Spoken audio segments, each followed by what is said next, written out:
Hello friends, welcome to insight maths. दोस्तों, आज के इस वीडियो में हम लोग बात करने वाले हैं बीएड सेमेस्टर 4 के एक बहुत ही इंपॉर्टेंट टॉपिक के बारे में, जिसका नाम है यूनिवर्सिटी एजुकेशन कमीशन, या फिर जिसे हम लोग एक और नाम से जानते हैं जो कि है राधा कृष्णन कमीशन के नाम से। दोस्तों, ये वीडियो डेडिकेटेड है नेहा प्रजापति जी को, जिन्होंने कमेंट में हमसे बोला था कि इस टॉपिक के ऊपर भी एक वीडियो को बनाइए। तो चलिए अब इस वीडियो को शुरू करते हैं। दोस्तों, अगर हम लोग बात करें यूनिवर्सिटी एजुकेशन कमीशन की, तो ये जो एजुकेशन कमीशन था, ये हमारे इंडिपेंडेंट इंडिया का फर्स्ट एजुकेशन कमीशन है। ठीक, यानी कि जब हम लोग का भारत आज़ाद हुआ था 1947 में, ठीक, तो 1947 के एक साल बाद 1948 में इस कमीशन को बनाया गया था। अब इस कमीशन को बनाया क्यों गया, या फिर हम किसी भी कमीशन को क्यों बनाते हैं? देखिए, अगर हम किसी भी कमीशन को बना रहे हैं तो उसके पीछे हमारा एक या दो मेन एम है। वो ये कि अभी जो भी प्रॉब्लम्स हैं उस सिस्टम में, हम उन सभी प्रॉब्लम्स को आइडेंटिफाई कर पाएं और उन प्रॉब्लम्स को दूर करने के लिए हम कुछ ऐसे स्टेप्स को ले पाएं जिससे कि वो प्रॉब्लम दूर हो सके और हम क्या कर सके, डेवलपमेंट की तरफ आगे बढ़ सकें। ठीक है, तो किसी भी कमीशन को बनाने का मेन एम यही होता है। तो उसी तरीके से ये जो हमारा एजुकेशन यूनिवर्सिटी एजुकेशन कमीशन था, उसको भी इसी पर्पज से या फिर इसीलिए बनाया गया था। इस एजुकेशन के जो चेयरमैन थे, मतलब इस एजुकेशन कमीशन के जो चेयरमैन थे, वो थे डॉक्टर सर्वपल्ली राधाकृष्णन, और इस कमीशन में टोटल 10 लोग थे। इस कमीशन का जो इनॉग्रेशन किया था वो किया था अब्दुल कलाम आजाद जी ने, वो भी जो कि उस समय पर क्या थे, एजुकेशन मिनिस्टर या फिर मिनिस्टर ऑफ एजुकेशन थे। अब बात करते हैं इसका मेन एम क्या था, यानी कि ये जो हमने कमीशन बनाया, इसके कुछ एम रहे होंगे, उनके बारे में देखिए। तो यहाँ पर हम लोगों के पास है एम्स ऑफ कमीशन। इसमें सबसे पहला है evaluate the status of university education in India. देखिए, तो हमने कहा कि इस कमीशन को बनाने का मेन जो एम था पहला, वो ये है कि उस समय पर यानी कि 1948 में जो यूनिवर्सिटीज थी, उस समय पर उन यूनिवर्सिटीज का क्या स्टेटस है उसको पता करने के लिए इस जो हमारा जो कमीशन था उसको बनाया गया था। ठीक है, क्योंकि देखिए उस समय पर हम लोग आज़ाद थे, हम लोग के पास बहुत सारी पहले से ही प्रॉब्लम थी जिनसे हम लोग लड़ रहे थे। लेकिन बात यह है कि अगर हम चाहते हैं कि अपना हमारा देश डेवलप करे, या फिर कोई भी देश अगर डेवलपमेंट चाहता है, तो उसमें जो मेन रोल अदा कर सकता है वो है वहाँ का यूथ। अगर हमारा यूथ अच्छे से एजुकेटेड रहेगा, पढ़ा लिखा रहेगा, वो चीज़ों को अच्छी तरीके से समझेगा, तो गारंटी है कि हमारा जो भी देश है, ठीक है, वो डेवलपमेंट की ओर आगे बढ़ेगा ही बढ़ेगा। तो इसीलिए हमने सोचा कि हम यूनिवर्सिटी एजुकेशन पर फोकस करते हैं, क्योंकि मेन जो यूथ है वो स्कूल कॉलेजेस में ही या फिर उसके बाद ही रहता है। तो हमने कहा कि हमें उस पर बहुत फोकस करना है। उसके बाद सेकंड जो एम था वो है recommend measures to improve the quality and reach of higher education. जो इस कमीशन को बनाने का सेकंड एम था वो ये था कि हम ऐसे स्टेप्स को या फिर ऐसे मतलब कुछ बातों को रिकमेंड करें, जो कमीशन है वो कुछ ऐसे स्टेप्स को बताए जिससे कि हम जो भी प्रॉब्लम्स चल रही है उनको दूर कर सकें, अपनी जो क्वालिटी ऑफ एजुकेशन है उसको इम्प्रूव कर सकें, और जो हमारी हायर एजुकेशन है उसको बहुत लोगों तक पहुंचा सकें। उसके बाद जो थर्ड एम है वो है align educational system with national development, यानी कि जो भी हम लोग एजुकेशन दे रहे हैं बच्चों को, वो हमारे नेशनल डेवलपमेंट के साथ साथ एक ही लाइन में चलती रहे। मतलब कहने का मतलब है कि जो भी हम बच्चों को पढ़ा रहे हैं तो ऐसी एजुकेशन दें जो कि हमारे नेशनल डेवलपमेंट में हेल्प करे, क्योंकि मेन जो ओवरऑल हमारा जो भी पर्पस है एजुकेशन प्रोवाइड करने का, वो दो चीज़ों पे डिपेंड करता है कि भैया हमारे जो जो जिसको भी हम एजुकेशन दे रहे हैं उसका इंटरनल या फिर जो सेल्फ डेवलपमेंट है वो हो सके, और अगर वो डेवलप हो जाएगा तो इनडायरेक्टली या फिर डायरेक्टली हमारा जो भी नेशन है वो भी डेवलप हो जाएगा। तो ये 3 एम थे इस कमीशन को बनाने के। अब बात करते हैं कि ये जो कमीशन बना, अब इस कमीशन ने क्या किया कि कोई भी कमीशन होगा अगर काम करता है तो वो सीधे प्रॉब्लम नहीं बता पाता या फिर सीधे रिकमेंडेशन हमको नहीं दे पाएगा। पहले उसको स्टडी करनी पड़ेगी, उन प्रॉब्लम्स को देखना पड़ेगा, समझना पड़ेगा, एनालाइज करना पड़ेगा। उसके बाद ही ये कमीशन जो होगा वो अपनी रिपोर्ट सबमिट करता है, और उसके बाद क्या क्या रिकमेंडेशंस हैं वो देता है। तो उसी तरीके इस यूनिवर्सिटी एजुकेशन कमीशन जो बना था उसने भी क्या किया, एक स्टडी करी। उस स्टडी के लिए इन्होंने क्या किया, क्वेश्चनर प्रिपेयर किया। क्वेश्चनर आप लोगों को पता ही होगा, आपने पढ़ा ही होगा।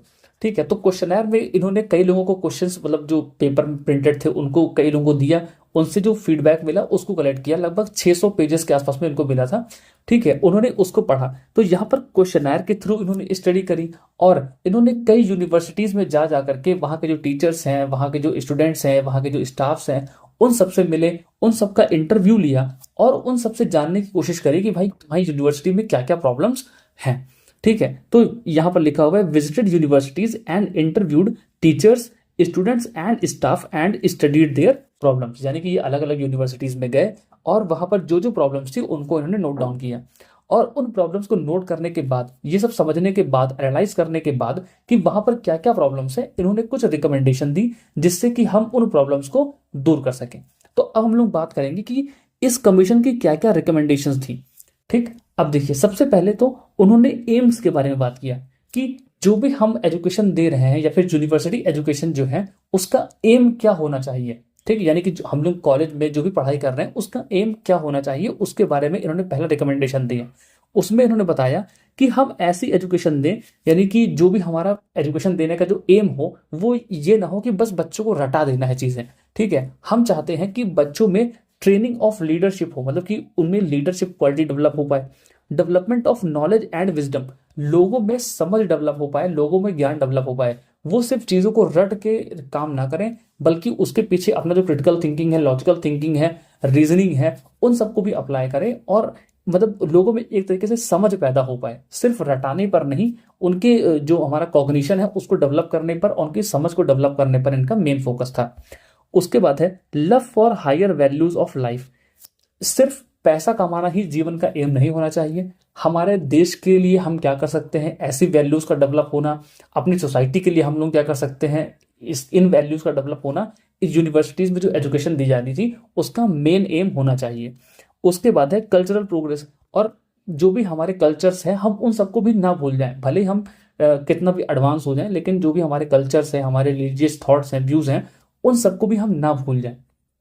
ये एम होना चाहिए था जो कि रिकमेंड किया था हमारी इस यूनिवर्सिटी एजुकेशन कमीशन ने। उसके बाद बात करते हैं टीचिंग स्टाफ के बारे में। उन्होंने टीचिंग स्टाफ में भी मतलब कुछ बातें ऐसी बताई जो कि इम्प्रूव हो सकती थी। उसमें उन्होंने बताया कि improve quality and qualification of teachers. देखिए, अगर हम चाहते हैं कि हमारे बच्चों को अच्छी से अच्छी एजुकेशन मिले तो उसके लिए सबसे जो जरूरी चीज़ है वो ये कि वहाँ के टीचर्स का अच्छा होना, मतलब क्वालिफाइड होना, और उनकी जो क्वालिटी है वो अच्छी होना। सबसे जो बेसिक चीज़ है वो यही है। ठीक, अगर हम चाह रहे हैं कि कोई यूनिवर्सिटी या फिर कोई भी स्कूल है, कॉलेज है, वो अच्छे से अच्छा एजुकेशन हमारे बच्चों को प्रोवाइड करे तो उसके लिए जो मेन एम, मतलब मेन चीज़ जो रिक्वायरमेंट है वो यही कि वहाँ के टीचर्स जो हैं वो अच्छे हों, क्वालिफाइड हों। फिर उन्होंने बोला कि पे स्केल और service condition should be good. अब देखिए, मान लिया कि हमारे टीचर्स अच्छे हैं, पढ़ाने में उनके पास बहुत नॉलेज है, ठीक है, लेकिन अगर आप उनको ठीक से पे नहीं करेंगे, ठीक है, अगर वहाँ का जो वर्कलोड होगा वो इतना ज़्यादा हो जाएगा कि टीचर्स वहाँ से परेशान रहेंगे, तो भी वो पूरी तरीके से, अच्छी तरीके से बच्चों को अपना 100% नहीं दे पाएंगे। ठीक है, तो इन्होंने रिकमेंड किया कि जो हम क्वालिटी है, जो टीचर्स हैं उनकी क्वालिटी को इम्प्रूव करें, उनकी पे स्केल को इम्प्रूव करें, इनको सैलरी को इम्प्रूव करें। ठीक है, उनका वो जहाँ वहाँ का वर्किंग इन्वायरमेंट है उसको अच्छा कर सके, जिससे कि टीचर्स थोड़े से रिफ्रेश रह सके और बच्चों को अच्छी तरीके से पढ़ा सकें। उसके बाद leave for higher education in India और अब्रॉड। और जो टीचर्स हैं अगर वो चाहते हैं अपनी स्टडीज़ को और कंटिन्यू करना, हायर एजुकेशन तक जाना चाहते हैं, फिर और पढ़ना चाहते हैं, तो उनको हम लीव्स प्रोवाइड कर सकें जिससे कि वो इंडिया में रह के या फिर किसी पार्ट में, इंडिया किसी पार्ट में रह के पढ़ सके, या फिर बाहर जाके भी अगर पढ़ना है तो वहाँ पर पढ़ सके और हायर स्टडीज़ को ले सके। उसके बाद है, यहाँ पर इन्होंने रिकमेंड किया था ड्यूरेशन ऑफ वर्किंग डेज में। ठीक, कि किसी कॉलेज में कितने वर्किंग डेज होने चाहिए, फिर कितने वर्किंग आवर होने चाहिए, उसके बारे में भी इन्होंने बताया था। तो उसमें बताया इन्होंने फर्स्ट डिग्री जो होगी वो 3 साल की होगी। जैसे आप लोग, अभी हम लोग पढ़ते भी हैं, अगर हम लोग ग्रेजुएशन वगैरह करते हैं तो उसमें जो डिग्री होती है वो 3 साल की होती है। मान लीजिए मैंने बीएससी किया है तो बीएससी में मैं 3 साल पढ़ाई करता हूँ। तो ये रिकमेंड किया था इसी कमीशन ने कि जो डिग्री होगी, यानी कि जो हम लोग ग्रेजुएशन करते हैं, वो पहली डिग्री कम से कम 3 साल की होनी चाहिए। और उस डिग्री कोर्स में एडमिशन लेने के लिए हमें 12 साल का जो स्कूल कोर्स है, यानी कि 1 से लेकर के 12 तक की पढ़ाई हमारी कंप्लीट होनी चाहिए। उसके बाद ही हम लोग क्या कर सकेंगे, किसी भी डिग्री वाले प्रोग्राम में या फिर कोर्स में हम लोग एनरोल हो सकेंगे। उसके बाद उन्होंने बोला कि 180 वर्किंग डेज एक्सक्लूडिंग एग्जामिनेशन, यानी कि अगर आप कोई बच्चा, जो मान लीजिए मैं बीएससी कर रहा हूँ, फिर बीकॉम कर रहा हूँ, कोई भी ऐसा ग्रेजुएशन वाला कोर्स है, डिग्री वाला कोर्स है, तो उसमें कम से कम 180 दिन वर्किंग होने चाहिए। यानी कि 180 दिन अगर मान लीजिए कोई कॉलेज है तो वो खुलना चाहिए, उसमें बच्चों को पढ़ाया जाना चाहिए, और उसमें जो एग्जामिनेशन वाले डेज हैं उनको इंक्लूड नहीं किया जाएगा। ठीक है, तो ये भी इस एजुकेशन कमीशन ने रिकमेंड किया था। उसके बाद है 500 से 3000 स्टूडेंट्स होने चाहिए। देखिए, अब अगर मैं बोलूँ कि कोई यूनिवर्सिटी है, अगर उसमें बहुत कम बच्चे होंगे या फिर बहुत ज़्यादा बच्चे होंगे, सपोज कर लीजिए कि एक क्लास में 500 बच्चे हैं, ठीक है, अगर एक क्लास में 500 बच्चे होंगे तो क्या हम उनको ठीक तरीके से पढ़ा पाएंगे? नहीं, इतने इतने ज़्यादा बच्चों को हम लोग एक साथ मैनेज नहीं कर पाएंगे। तो इसीलिए बोला गया कि जो मिनिमम स्ट्रेंथ होनी चाहिए वो 500, और जो मैक्सिमम स्ट्रेंथ हो सकती है वो कितनी हो सकती है? 3000 हो सकती है किसी भी यूनिवर्सिटी की, उससे ऊपर नहीं होनी चाहिए।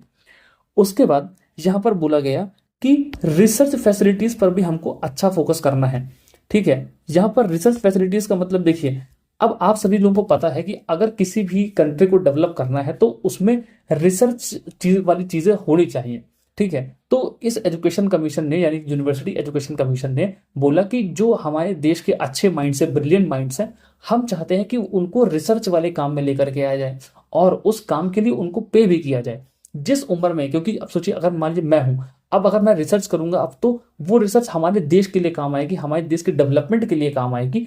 तो उस रिसर्च के लिए मुझे पे किया जाना चाहिए और अच्छा पे किया जाना चाहिए, और उस ताकि जो भी ऐसे लोग हैं जो कि बहुत अच्छे हैं, बहुत टैलेंटेड हैं, वो इस देश में डेवलपमेंट में अपना कंट्रीब्यूशन दे सके। उसके बाद professional education in field of agriculture, engineering, commerce, education etcetera should be started and developed. यानी कि हम यहाँ पर बात कर रहे हैं कि हम प्रोफेशनल कोर्सेज जैसे कि मेडिकल है, बायो मतलब वो मेडिसिन वाला फील्ड है, या फिर एग्रीकल्चर है, इंजीनियरिंग है, कॉमर्स है, हमें इस तरह की फील्ड को शुरू करना चाहिए और इनको ज़्यादा से ज़्यादा डेवलप करना चाहिए।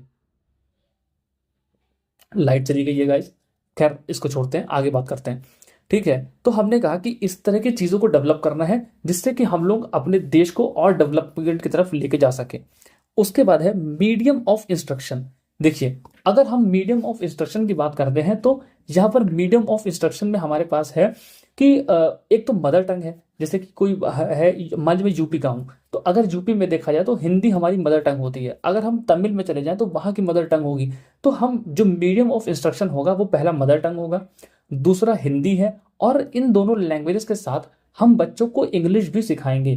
क्योंकि अगर इंग्लिश सिखाएंगे तो उससे क्या होगा कि जो डेवलपमेंट है वो एक ऐसा डेवलपमेंट है जो कि हमें हर फील्ड में काम आएगा। हम चाहे इंडिया में रहें तो भी हमारी जॉब प्रोफाइल जो होगी, या फिर हम अगर कहीं काम करने जाएंगे तो हम अच्छी तरीके से काम कर पाएंगे। और इंग्लिश पता रहने से हम बहुत सारी जगहों पर इंडिया में या फिर इंडिया के बाहर भी अच्छे तरीके से काम कर सकते हैं, कम्युनिकेट कर सकते हैं। तो इन्होंने बोला कि अगर हम यूनिवर्सिटी एजुकेशन की बात कर रहे हैं तो वहाँ पर इंग्लिश पर भी मेन फोकस दिया जाना चाहिए। उसके बाद रिलीजियस एंड मॉरल इंस्ट्रक्शन की बात करी गई, यानी कि इस जो हमारा कमीशन था उसने रिकमेंड किया कि रिलीजियस और मॉरल इंस्ट्रक्शंस भी पता होने चाहिए। मतलब जो बच्चे हैं उनके अंदर सेकुलरिज्म भी होना चाहिए। सेकुलरिज्म का मतलब क्या, कि ये नहीं कि सिर्फ अपना धर्म पता है, ठीक है, बल्कि हमें क्या होना चाहिए कि अपने धर्म के बारे में पता होना चाहिए। अब जैसे इंडिया जैसे कंट्रीज में बहुत सारे हिंदू, मुस्लिम, सिख, ईसाई, न जाने कितने कितने तरह के धर्म होते हैं, ठीक है। तो हम चाहते हैं कि जो बच्चा है या फिर जो भी स्टूडेंट है वो क्या करे, अपने धर्म को भी जाने और दूसरे धर्म के बारे में भी जाने, और उसका जितना अपने धर्म का सम्मान करता है उतना ही दूसरे धर्म का सम्मान करे। ऐसी वैल्यूज हमें बच्चों में लेकर के आनी है जिससे कि हमारी सोसाइटी एक ऐसी सोसाइटी बन पाएगी जो कि अच्छी तरीके से, जहां पर हम लोग प्यार से, हार्मोनी से रह सकेंगे। तो ये सब बातें भी उसमें रिकमेंड करी गई। और उसके बाद बोला गया एजुकेशन टू वुमेन, यानी कि इस कमीशन में वुमेन एजुकेशन के बारे में भी काफ़ी ज़्यादा बात करी गई, जिसमें कहा गया कि वुमेन्स के लिए भी यूनिवर्सिटीज़ खोली जाएं। अगर कंबाइंड क्लासेस हो सकती हैं तो अच्छी बात है, वरना फिर वुमेन के लिए भी अलग से यूनिवर्सिटीज़ खोली जाएं। वो सभी फैसिलिटीज़ लेके आई जाएं जो कि नेसेसरी हैं उनकी एजुकेशन के लिए, ठीक है। तो इस तरह की बातें काफ़ी सारी जो इस कमीशन में रिकमेंड करी गई थी।